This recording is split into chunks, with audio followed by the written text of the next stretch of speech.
ढोंगी, तेरी इतनी औकात, तू बागेश्वर बाबा के बारे में भविष्य सूचक करेगी? अब तू चल जेल, पुलिस वाले ने कहा। फिर जो चमत्कार हुआ वो देखकर आपकी भी रूह कांप उठेगी। लेकिन अगर आप भगवान में विश्वास करते हैं तो कमेंट में ओम शांति लिख दीजिए। चलिए जानते हैं अखोरी माता की कहानी। प्रयागराज में माघ मेले का समय था। पौष की ठंडी रातें, कोहरे में डूबी सड़कें और दूर तक फैले कल्पवासियों के तंबू। माघ मेला के कारण संगम की रेत मानो सांस ले रही थी। हर सांस के साथ शंख घंटियों की ध्वनि उठती, फिर गंगा यमुना की लहरों में घुल जाती। उसी रात संगम से थोड़ा हटकर एक पुराने पीपल के नीचे बैठी थी पूजा माता। उनका शरीर अस्वाभाविक रूप से नीला था, जैसे किसी ने नीले आकाश का रंग उनकी त्वचा में उतार दिया हो। बाल जटाओं में उलझे, आंखें शांत लेकिन भीतर से ज्वालामुखी जैसी। लोग उन्हें अघोरी साध्वी कहते थे, पर पूजा माता किसी पहचान की मोहताज नहीं थीं। उनके पास बैठते ही डर और सुकून दोनों साथ आते थे। उनके पास 2 बच्चे थे, राम और सीता। दोनों का शरीर भी नीला था और चेहरा ऐसा कि पहली नजर में कोई उन्हें बंदर के रूप में ही देखे। वे बोलते कम थे, आंखों से ज्यादा कहते थे। कभी रेत पर उंगलियों से अजीब चिन्ह बना देते, कभी ठंडी हवा में हंसते हुए गायब सा हो जाते। उस रात पूजा माता ध्यान में थीं। अचानक उनकी देह हल्की सी कांपी, आंखें खुलीं और स्वर निकला, धीमा पर साफ। समय बदल रहा है। जिनकी वाणी पर लाखों चलते हैं, वे अब ज्यादा दिन इस देह में नहीं टिकेंगे। पास बैठे कुछ कल्पवासी सिहर उठे। किसी ने फुसफुसाकर कहा, ये तो उसी बाबा की बात कर रही हैं जिनकी कथा इन दिनों हर जगह है। बात फैलते देर नहीं लगी। नाम जुड़ता गया, अफवाह बनती गई। किसी ने पुलिस को खबर कर दी कि एक अघोरी साध्वी सार्वजनिक शांति बिगाड़ने वाली बातें कर रही है। रात के तीसरे पहर पुलिस आई। टॉर्च की रोशनी नीले शरीर पर पड़ी तो कुछ सिपाही पल भर को ठिठक गए। पूजा माता शांत रहीं। माता, आपको थाने चलना होगा, दरोगा बोला। जो देखा वही कहा, पूजा माता ने बस इतना कहा। राम और सीता मां के पास सिमट आए। उनकी आंखों में अजीब चमक थी। पुलिस ने इसे डर समझा। उन्हें क्या पता था कि यह संकेत था। पूजा माता को जेल भेज दिया गया। दरवाजा बंद हुआ। रात और गहरी हो गई। संगम की हवा भारी लगने लगी, जैसे कोई सच भीतर ही भीतर करवट ले रहा हो। जेल की कोठरी ठंडी थी, दीवारों पर सीलन और अंधेरा। पूजा माता फर्श पर बैठी, आंखें बंद। उनके नीले शरीर से हल्की सी गर्माहट निकल रही थी, जैसे भीतर आग जल रही हो। बाहर राम और सीता जेल के पीछे वाले पुराने पीपल के पास बैठे थे। पहरेदारों ने उन्हें देखा, हंस दिए। 2 बंदर आ गए हैं। आधी रात को पहरेदार की टॉर्च बार बार बुझने लगी। उसने बैटरी बदली, फिर भी रोशनी टिकती नहीं थी। तभी जेल की दीवार पर किसी ने उंगलियों से रेखा खींची, गीली, चमकती हुई। पहरेदार ने आंखें मलीं। रेखा संगम की धारा जैसी बहने लगी। अंदर से पूजा माता की आवाज आई, डरो मत, सत्य अपना रास्ता खुद बनाता है। उसी पल राम और सीता ने कुछ ऐसा किया जो किसी ने पहले नहीं देखा था। दोनों ने एक साथ हाथ उठाए। हवा तेज हो गई। जेल के बाहर रखा पानी का मटका अपने आप भर गया, जबकि आसपास कोई पानी नहीं था। मटके में गिरती बूंदों की आवाज शंख जैसी थी। दरोगा दौड़ता हुआ आया। उसके कदम रुक गए। सामने दीवार पर उभरी धारा, बुझती बुझती रोशनी और 2 नीले शरीर वाले बच्चे जो अब मानव और वानर के बीच जैसे दिख रहे थे। ये क्या है? भीम बुदबुदाया। राम ने दीवार पर उंगली रखी। वहां लिखा उभरा, सुनो। सीता ने दरोगा की ओर देखा। उसकी आंखों में बीती जिंदगी की तस्वीरें घूम गईं। गलत फैसले, अधूरा पश्चाताप। वह घुटनों के बल बैठ गया। अंदर कोठरी का ताला अपने आप खुल गया। पूजा माता बाहर आईं। किसी ने छुआ नहीं, फिर भी हवा में धूप जैसी खुशबू फैल गई।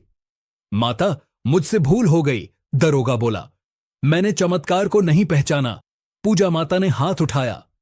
चमत्कार नहीं, करुणा पहचानो। राम और सीता हंसे। उनकी हंसी में बंदर की चपलता और बच्चे की मासूमियत दोनों थीं। जेल की दीवारों पर उभरी धारा धीरे धीरे गायब हो गई। रात हल्की हो चली थी। दूर संगम पर पहली रोशनी फैल रही थी, जैसे माघ मेले की रेत ने राहत की सांस ली हो। सुबह होते होते माघ मेले में अजीब सी हलचल फैल चुकी थी। जो बात रात में जेल की दीवारों के भीतर हुई थी, वह अब हवा की तरह हर तंबू में घुस रही थी। कोई कहता नीले शरीर वाली अघोरी माता को पुलिस ने पकड़ लिया था, फिर खुद छोड़कर चरणों में गिर गई। कोई जोड़ देता, उनके साथ 2 बंदर नहीं देवदूत थे। पूजा माता संगम के किनारे फिर बैठी थीं। सामने गंगा शांत थी, लेकिन उसकी सतह पर उठती हल्की हल्की लहरें मानो कुछ कहना चाहती थीं। राम और सीता रेत पर बैठे थे। सूरज की पहली किरणें उनके नीले शरीर से टकराईं तो वह रंग और गहरा हो गया। देखने वालों की सांस अटक जाती। उसी समय कुछ बड़े संत, कथावाचक और मेला प्रशासन के लोग वहां पहुंचे। सबके मन में एक ही बात थी, वह भविष्यवाणी। किसी ने हिम्मत करके पूछा, माता आपने जो कहा क्या वह सच होगा? पूजा माता ने आंखें खोलीं।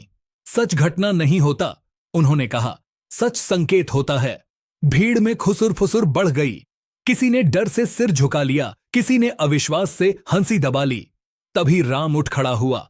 उसने संगम की ओर देखा और रेत पर एक आकृति बना दी, एक दीपक जिसकी लौ आधी बुझी हुई थी। सीता ने उस दीपक के पास जल की एक बूंद टपका दी।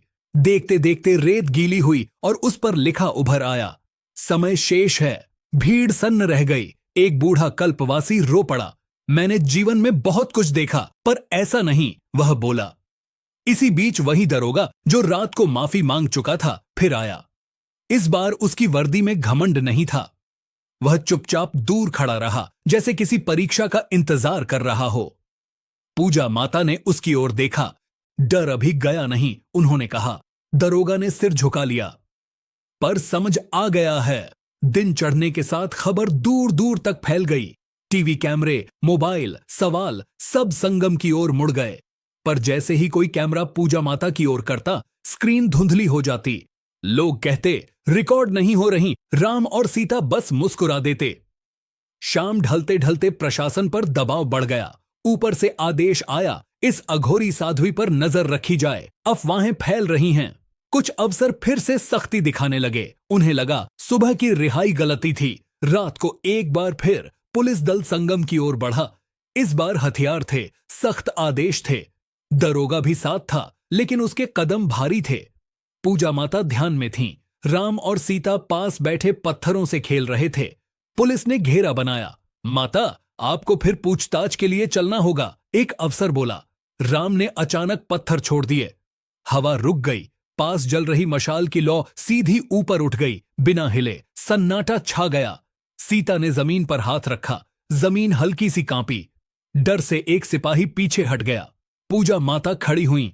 परीक्षा देने आए हो या लेने? उनका स्वर शांत था। तभी दूर से शोर उठा। संगम की धारा में अचानक उफान सा आया। पानी बढ़ा, फिर एकदम थम गया। बीच धार में एक कमल उभरा, पूरा खिला हुआ। जबकि रात थी, सबकी नजरें उसी पर टिक गईं। दरोगा आगे बढ़ा, उसकी आवाज कांप रही थी। साहब, यही मैंने रात को देखा था, यही संकेत है। अफसरों के चेहरे फीके पड़ गए। आदेश देने वाला अफसर चुप हो गया। किसी ने भी आगे बढ़ने की हिम्मत नहीं की। पूजा माता ने धीरे से कहा, जिसे जाना है उसका समय कोई नहीं रोक सकता, पर सच को कैद करने की कोशिश मत करो। कमल धीरे धीरे धार में विलीन हो गया। हवा फिर चलने लगी। मशाल की लौ सामान्य हो गई। पुलिस दल पीछे हटा। बिना एक शब्द बोले सब लौट गए। राम और सीता हंसे। उनकी हंसी में अब चेतावनी थी। दूर कहीं घंटी बजी। ऐसा लगा जैसे माघ मेले की रात ने एक और रहस्य अपने भीतर दर्ज कर लिया हो। माघ मेले की वह रात पूर्णिमा की थी। चांद पूरा उजला और असामान्य रूप से बड़ा दिखाई दे रहा था। संगम की रेत पर लाखों दीप जल रहे थे। लोग कहते थे ऐसी रातें सदियों में एक बार आती हैं, पर उस रात कुछ और ही लिखा था। पूजा माता संगम के ठीक सामने बैठी थीं। उनका नीला शरीर चांदनी में चमक रहा था, जैसे वह प्रकाश को सोख नहीं रही हों, बल्कि लौटा रही हों। राम और सीता उनके दोनों ओर थे। आज वे सामान्य बंदर जैसे नहीं दिख रहे थे। उनके चेहरे पर गंभीरता थी, आंखों में बोझ। भीड़ अपार थी। कोई मंत्र जप रहा था, कोई मौन था। तभी पूजा माता ने आंखें खोलीं। आज संकेत पूरा होगा, उन्होंने कहा। बस इतना सुनते ही हवा बदल गई। ठंडी हवा अब भारी लगने लगी। गंगा की धारा अचानक उल्टी दिशा में बहने लगी। लोग चीख पड़े। कुछ भागने लगे, कुछ जमीन पर बैठ गए। राम आगे बढ़ा। उसने संगम की ओर हाथ उठाया। पानी ऊपर उठा, लेकिन किसी को छुआ नहीं। पानी के भीतर एक दृश्य उभरा। एक तेजस्वी पुरुष थका हुआ, सांसें भारी। भीड़ पहचान गई, किसी ने नाम लिया, किसी की आवाज गले में ही अटक गई। सीता ने आंखें बंद की, उसके शरीर से नीली रोशनी निकली और जल में मिल गई। दृश्य टूट गया, धारा फिर सामान्य हो गई। पूजा माता ने कहा, जिसे जाना है वह जा रहा है, भय मत करो, यह अंत नहीं, विराम है। अचानक चांद के चारों ओर बादल घिराए, दीपक अपने आप बुझने लगे। फिर एक साथ सब जल उठे। लोग कांपते हाथों से एक दूसरे को पकड़ने लगे। उसी पल दूर कहीं से शंखनाद हुआ। न कोई शंख था, न कोई बजाने वाला। भीड़ में से आवाज आई, यह चमत्कार है। पूजा माता ने सिर हिलाया, यह कर्म है। सुबह होने से पहले ही खबर पूरे देश में फैल चुकी थी। जिसे अफवाह कहा गया था, अब उसे नकारना संभव नहीं था। प्रशासन मौन था। पुलिस के वही अधिकारी जो पहले सख्ती दिखा रहे थे, अब नंगे पांव संगम की ओर आ रहे थे। वही दरोगा सबसे आगे था।